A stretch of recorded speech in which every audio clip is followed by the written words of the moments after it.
সারা বাংলাদেশের সমস্ত ওষুধ ব্যবসায়ী ভাইরা একসাথে আমাদের এই 4 দফা দাবি বাস্তবায়নের জন্য এখানে রাস্তায় দাঁড়িয়েছি। আমাদের এই দাবি পূরণ না হওয়া পর্যন্ত আমরা এই পথ থেকে কখনো সরে যাবো না ইনশাআল্লাহ। সহযোগিতা করুন, আপনারা সবাই ভালো থাকবেন, আমরা ভালো থাকি, এই আশা করে আমরা বক্তব্য শেষ করছি।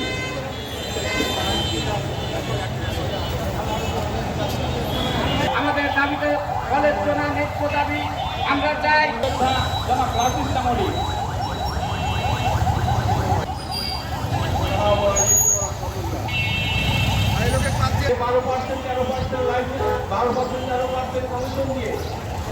বাংলাদেশের ওষুধ ব্যবসায়ী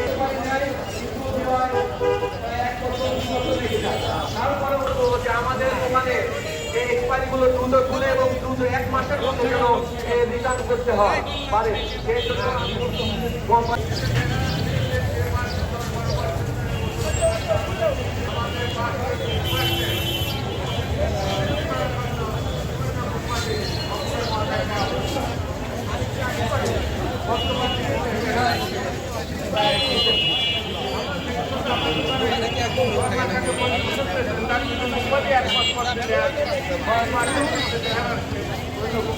খবর এর জন্য কোম্পানির জেনারেল ম্যানেজার বা আরএসএম সাহেবরা যারা আছেন তাদের দৃষ্টি আকর্ষণ বলছি, এক্সপায়ারিগুলি যত তাড়াতাড়ি সম্ভব এক্সপায়ারি নেওয়ার ব্যবস্থা করবেন।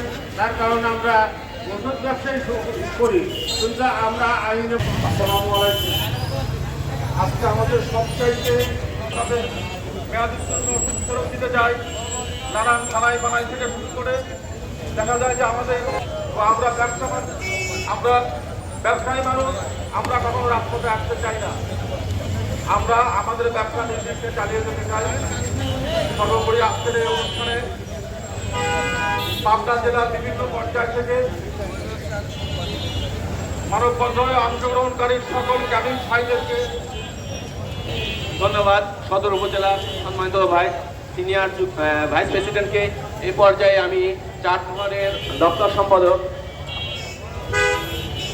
আমিন হোসেনকে আমি কথা বলার জন্য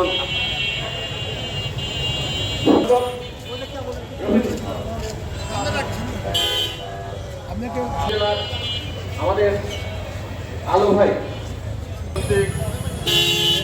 আজকের এই মানববন্ধন অনুষ্ঠানের সম্মানিত সভাপতি, শুধু আমাদের নয়, এটা সারা বাংলাদেশের সকল জনগণের দাবি সরকার কর্তৃক ঔষধের মূল্য নির্ধারণ। কারণ সরকার কর্তৃক ঔষধের মূল্য নির্ধারণ হলে নিঃসন্দেহে সেটা সাশ্রয়ী মূল্যে সাধারণ মানুষ ঔষধ ক্রয় করতে পারবে। আর যদি শুধুমাত্র ঔষধ কোম্পানি নিজে নির্ভর টাকা, তাহলে এটা নিঃসন্দেহে আমাদের ঔষধ ব্যবসায়ী সহ সারা দেশের মানুষের দাবি এটা। এই দাবি বর্তমান সরকারের কাছে আজকের এই সভা থেকে আমরা আহ্বান করছি, অনতিবিলম্বে এই দাবি পূরণ করা হয়। তার মধ্যে 2 নম্বরে আছে ঔষধ ব্যবসায়ীদের ঔষধ বিক্রয়ের মাধ্যমে লভ্যাংশ বৃদ্ধি। পাশাপাশি 3 নম্বরে আমাদের আছে মেয়াদ উত্তীর্ণ ঔষধ যথাসময়ে সকল ঔষধ ব্যবসায়ীর কাছ থেকে দিতে হবে এবং অনতিবিলম্বে যথাসময়ে এটা আবার পুনরুস্থাপন করতে হবে। পালন করে আছি, কিন্তু লাইসেন্সবিহীন দোকানে সাধারণ মানুষ লাভবান হবে এই আশাবাদ ব্যক্ত করে আমি আমার কথা শেষ করছি। আল্লাহ হাফেজ। ধন্যবাদ। আমরা জানাবো সরকারের কাছে, আমরা দাবি জানাই এই 4টা দাবি যেন আমাদের পূরণ করছি। আপনারা এই বিষয়গুলো দেখবেন। এবারে আমাদের সামনে বক্তব্য রাখবেন আমাদের পাবনা জেলা বাংলাদেশ কেমিস্ট্রি রাগী সমিতির সম্মানিত সদস্য, কার্যকারী সদস্য আমানুল্লাহ।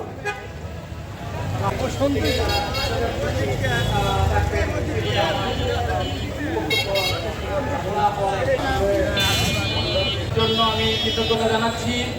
তবে আজকের এই অনুষ্ঠানের সভাপতিত্ব করছেন আমাদের পাবনা জেলা বিসিডিএস এর সম্মানিত অভিভাবক এবং পাবনা জেলার সকল ফার্মেসির অভিভাবক জনাব এম হুমায়ুন কবির খোকন, উনি আমাদের মাঝে উপস্থিত আছেন। সবাই বলি আলহামদুলিল্লাহ। আমাদের মাঝে উপস্থিত আছেন বাংলাদেশ কেমিস্ট অ্যান্ড ড্রাগস সমিতি পাবনা জেলা শাখার সম্মানিত সিনিয়র সহসভাপতি জনাব সাইদুল রশিদ খান পিন্টু। আমাদের মাঝে উপস্থিত আছেন বিভিন্ন উপজেলা এবং থানা থেকে আগত সভাপতি, সিনিয়র সহসভাপতি সহ আরো অনেক কেমিস্টবৃন্দ, এবং উপস্থিত আছেন আমাদের পাবনা সদর থানার সমস্ত কেমিস্টবৃন্দ এবং উপজেলা। আসলে আমরা যারা ফার্মেসির ব্যবসা করে থাকি, আমরা বিভিন্নভাবে আমাদের উপর জুলুম চালানো হয়। বিশেষ করে ফার্মাসিউটিক্যালস কোম্পানি সবচেয়ে বেশি জুলুম চালায়। ফার্মাসিউটিক্যালস কোম্পানিগুলো আমাদের কাঁধে বন্দুক রেখে গুলি ফুটায়। তো আমরা আর এটা হতে দেবো না ইনশাআল্লাহ। তো যাই হোক, ফার্মাসিউটিক্যালস কোম্পানির কাছে আমাদের বিনত অনুরোধ থাকবে, তারা যে আমাদের দাবিগুলো আছে সেই দাবিগুলো যেন অতি সত্বর মেনে নেয়।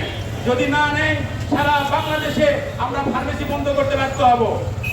তো যাই হোক, আমাদের দাবির মধ্যে প্রথম যে কয়েকগুলো দাবি আছে তার মধ্যে সবচাইতে মূল্যবান দাবি সেটা হচ্ছে যে আমাদের কমিশন বৃদ্ধি করতে হবে। সেই 1971 সালের পরে থেকে আজ পর্যন্ত আমাদের কোনো কমিশন বৃদ্ধি করা হয় নাই। ফার্মাসিউটিক্যালস কোম্পানি 1 টাকার প্রোডাক্ট 300 টাকা, 400 টাকা, 500 টাকা করে, তারা 400%, 500% পর্যন্ত মূল্য বৃদ্ধি করে।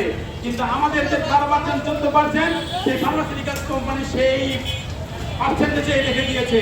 যাই হোক, আমরা আর এই 14%-এর মধ্যে থাকতে চাই না। আপনারা অন্য ব্যবসায়ীর দিকে তাকান, মিষ্টি বলেন, জুতা, স্যান্ডেল, বই, সমস্ত কিছুতে 40-50% পর্যন্ত তারা প্রফিট করে। এমনকি এমনও ব্যবসা আছে যে সমস্ত ব্যবসায়ী তারা ঢাকা থেকে, চায়না থেকে বা দেশের বাইরে থেকে প্রোডাক্ট নিয়ে এসে নিজেরা ট্যাগ লাগিয়ে বিজনেস করে যাচ্ছে। কিন্তু আমরা ফার্মেসির যারা ব্যবসা বাণিজ্য করে থাকি তারা কিন্তু কখনোই আমাদের প্রোডাক্টের উপরে আমরা ট্যাগ লাগাই না। এটা কিন্তু সরকার থেকে, ফার্মাসিউটিক্যালস কোম্পানি থেকে লাগিয়ে দেয়। সুতরাং আমরা এইখান থেকে বেরিয়ে আসবো। আপনাদের কাছে অনুরোধ থাকবে, বিশেষ করে এখানে যারা ইলেকট্রিক মিডিয়া, প্রিন্টিং মিডিয়া সহ এনএসআই, গোয়েন্দা বিভাগে ডিএসপি সহ প্রশাসনের লোক আছেন, তারা আমাদের এই মেসেজটা ক্লিয়ার কাটে এই মেসেজটা পৌঁছায় দিবেন।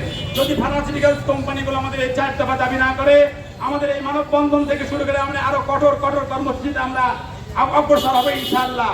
শুধু তাই না, আমাদের এই মানববন্ধনের সাথে, আমাদের এই যৌক্তিক দাবির সাথে সারা বাংলাদেশের 64 জেলার যত উপজেলা, থানা, যত বাজার রয়েছে সমস্ত জায়গায় আমরা আমাদের এই কর্মসূচিগুলা আমরা অগ্রসর করে নেব ইনশাআল্লাহ। তবে অনেকক্ষণ আপনারা আছেন, আপনাদের যারা এসেছেন তাদেরকে আমি আবারও কৃতজ্ঞতা জানাচ্ছি, দ্রুতভাবে উপস্থিতি কামনা করছি। এই কামনা শেষ করে এবং বিশেষ করে আমাদের পাবনা জেলার সম্মানিত সভাপতি এবং আমাদের অভিভাবক এম হুমায়ুন কবির খোকন সাহেবের জন্য আমরা খাস করে দোয়া করবো। সাইদুল খান পিন্টু সিনিয়র সহসভাপতির জন্য খাস করে ধন্যবাদ। সম্মানিত সহসভাপতি আনসারকে, সম্পাদককে আব্দুল হামিদ। তো এখন আসলে রেমডেসিভির ইনজেকশনটা সারা বাংলাদেশে 6,000 টাকার উপরে বিক্রি হয়েছে, কিন্তু আলহামদুলিল্লাহ পাবনাতে 1300-1200 টাকার উপরে বিক্রি হয় নাই। আপনারা জেনে থাকবেন এই ডেঙ্গু জ্বরের সময় যখন, সুতরাং আপনারা আমাদেরকে কোনো রকম খারাপ ভাববেন না। যদি কোনো সমস্যা এবং সাধারণ মানুষ সবাইকে আমি আন্তরিকভাবে শুভেচ্ছা জানিয়ে আমাদের দাবি সম্বলিত এই কথাগুলো উপস্থাপন করতে চাই। আমরা লক্ষ্য করেছি ঔষধ কোম্পানি তাদের ইচ্ছা মতো স্বাস্থ্য মন্ত্রণালয় থেকে দাম বাড়িয়ে দেয় এবং দাম প্রতিস্থাপন করে, অথচ আমাদের ক্ষেত্রে কিন্তু কমিশনের চিন্তা ভাবনা তাদের মাথায় নেই। আজ থেকে 40 বছর আগে যে কমিশন ছিল 12 বা 13%, এখনো সেটাই বহাল। আমার প্রশ্ন, আপনি আপনার প্রোডাক্ট উৎপাদনের খরচ হিসেব করে ডলারের সাথে সংগতি রেখে সরকারের কাছ থেকে দাম বাড়িয়ে নিয়েছেন, আমাদের তো কমিশন বাড়ে নাই। এর ভোগান্তি সাধারণ জনগণ এবং আমিও হচ্ছি, কারণ আমিও তো একজন ওষুধের ভোক্তা, আমারও তো ওষুধ খেতে হয়, আমার পরিবারেও তো ওষুধ লাগে। আমি ভাবে বলছি এবং দাবি রাখছি, বাংলাদেশ সরকারের সংশ্লিষ্ট বিভাগের কাছে এই অনিয়ম বৈষম্য থেকে আমাদেরকে রক্ষা করুন। আপনারা ঔষধ সরকারিভাবে দাম নির্ধারণ করে দিন, তাতে ভোক্তা উপকৃত হবে এবং সাধারণ জনগণ আমরা যারা ঔষধ সেবন করে থাকি বা ঔষধ বিক্রয় করে থাকি আমরা উপকৃত হব। অত্যন্ত দুঃখের সঙ্গে বলতে হয়, এই ওষুধ কোম্পানি আমাদের সঙ্গে যে লেনদেনগুলো করেন, আমাদের ওষুধ প্রায় 25% ওষুধ মেয়াদ উত্তীর্ণ হয়ে যায়। এই মেয়াদ উত্তীর্ণ ওষুধ নেওয়ার সময় গড়িমসি শুরু হয়ে যায়। একটি কোম্পানি নিলেও দেখা গেল আমি 1000 টাকার ওষুধ দিয়েছি, আমাকে ফেরত দেওয়া হচ্ছে 560 টাকা, অর্থাৎ ভ্যাটটা কেটে নেওয়া হচ্ছে। যুক্তি হলো ভ্যাট নাকি তারা দিবেন না আমাদের, এটা গভর্নমেন্টের ঘরে জমা হয়েছে। এই বৈষম্যেরও আমরা অবসান চাই এবং দ্রুত ঔষধ মেয়াদ উত্তীর্ণ হলে ঔষধ কোম্পানি কর্তৃক এটা নিয়ে আমাদেরকে প্রতিস্থাপন দিতে হবে অতি দ্রুত সময়ের মধ্যে। আর একটি দুঃখের বিষয়, আমাদের অত্যন্ত কষ্টের বিষয়, আমরা লক্ষ্য করেছি আমরা যারা জেনুইন লাইসেন্স দিয়ে বিজনেস করি, আমাদের বিজনেস করতে জনসাধারণ বড় কোনো ধরনের কর্মসূচি দিতে আমরা শান্তিপ্রিয় মানুষ, ব্যবসায়ী, আমরা শুরু করছেন দাবি দেওয়ার সঙ্গে পূর্ণ হয়ে থাকতে হবে, তবেই আমরা সফল হতে পারবো। ধন্যবাদ। সেই কাঙ্ক্ষিত সময় চলে এসেছে, আমরা একদম শেষ পর্যায়ে চলে আসছি। এই পর্যায়ে আমাদের কেমিস্টরা, মাননীয় ফার্মেসির মালিকরা দুইটা দাবি অবশ্যই তাড়াতাড়ি মিটাইতে হবে। 1 নম্বর দাবি যে ঔষধ ব্যবসায়ীদের যে এক্সপায়ারি হয়, এই এক্সপায়ারিগুলো 1 মাসের ভিতর উদ্ধ করতে হবে এবং 1 মাসের ভিতরে দেওয়ার ব্যবস্থা করতে হবে। আর যদি না দেওয়া হয় তাহলে আমরা সেই কোম্পানির মাল আমরা বিক্রি করবো না। দ্বিতীয় নাম্বার হচ্ছে যে লাইসেন্সবিহীন দোকানে যদি মাল দেওয়া হয় তাহলে আমরা যারা কেমিস্ট আছি লাইসেন্সধারী তারা কোনো ওই কোম্পানির মাল আমরা তুলবো না। আমরা দুইটা ব্যাপারে আমরা কোম্পানিকে আমরা 1 মাসের টাইম দিলাম, জুন মাসের থেকে আমরা এই অ্যাকশনে যাবো। যদি এর ভিতরে সমস্ত সমাধান না হয় তাহলে আমরা বলি এই লাইসেন্সবিহীন দোকানে যে মাল দিবে সেই কোম্পানিকে আমরা বর্জন করবো।